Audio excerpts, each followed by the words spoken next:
सुप्रभात मेरे प्यारे बच्चों। आज हम स्वर और व्यंजन फिर से दोहराएंगे। मैंने कल आपको अपनी कॉपी में वर्क करने के लिए दिया था स्वर और व्यंजन, तो आप आई होप आपने सबने हिंदी की कॉपी में कंप्लीट कर लिया होगा। पहले स्वर लिखिए और व्यंजन लिखिए। तो जो हमारा हिंदी का अध्याय फर्स्ट है वो स्वर और व्यंजन ही है। तो आपने स्वर अपनी कॉपी में कर लिए थे, व्यंजन अपनी कॉपी में कर लिए थे। और इस अध्याय में हम देखेंगे कि स्वर क्या होता है और व्यंजन क्या होता है। हमें ये तो पता है स्वर अ आ ई उ होता है, लेकिन जो स्वर हैं वो होते क्या हैं, उसकी डेफिनेशन क्या होती है। ठीक है, जिन वर्णों की मात्राएं लगाई जाती है उसे स्वर कहते हैं। तो क्या होता है स्वर? जिन वर्णों की मात्राएं लगाई जाती है। जैसे जो स्वर अ है तो अ की कोई मात्रा नहीं होती है। आ जो है उसकी ये मात्रा होती है। छोटी ई की आगे से ये मात्रा लगाती है।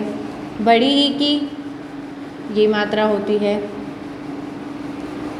ऊ उसकी ये मात्रा होती है।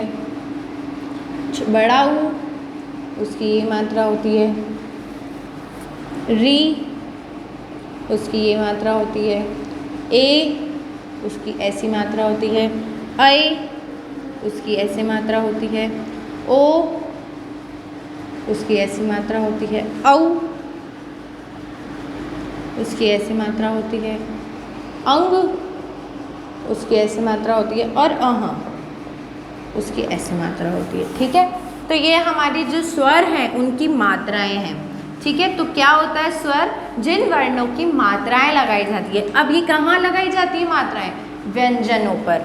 तो व्यंजन क्या होते हैं? जिन वर्णों पर मात्रा लगाई जाती है उन्हें व्यंजन कहते हैं।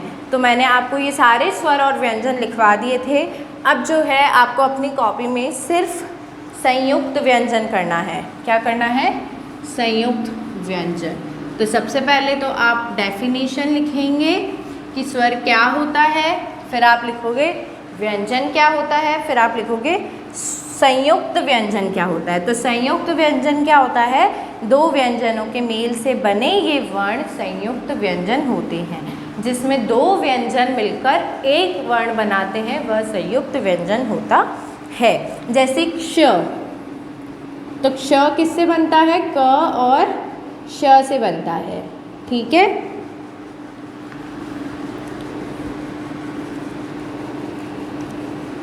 त्र जो है वो त और र से मिलकर बनता है। ज्ञ जो है वो ज और इयों से मिलकर बनता है। श्र जो है वो श और र से मिलकर बनता है। अब आप इनके साउंड में देख लीजिए। क्ष अपन लिखते हैं कक्षा, तो क्या अपन कक्षा ऐसे लिखते हैं? नो, अपन लिखते हैं कक्षा। तो ये जो श है इसमें क का भी साउंड है और श का भी साउंड है। क और श। त्र त और र। ज्ञ झ और इय। श्र श और र। ठीक है, तो ये जो चार है ये संयुक्त व्यंजन है। तो आज आपको सिर्फ यही वर्क करना है कि आप कैसे करोगे ये।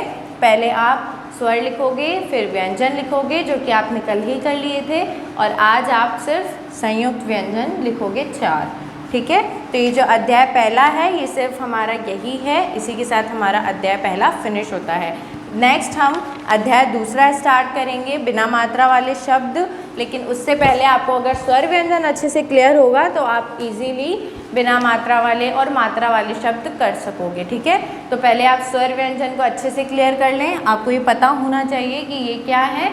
संयुक्त व्यंजन है। क्या है ये? 4 हमारे संयुक्त व्यंजन। क्या होते हैं संयुक्त व्यंजन? दो या दो से अधिक वर्णों के मेल से जो व्यंजन बनते हैं उन्हें हम क्या कहते हैं? संयुक्त व्यंजन। और स्वर क्या होते हैं? जिनकी मात्राएं होती है, और व्यंजन क्या होते हैं? जिन पर मात्राएं लगाई जाती है। ठीक है बच्चों, तो स्वर व्यंजन आई होप आप सबको क्लियर हो गया होगा। धन्यवाद।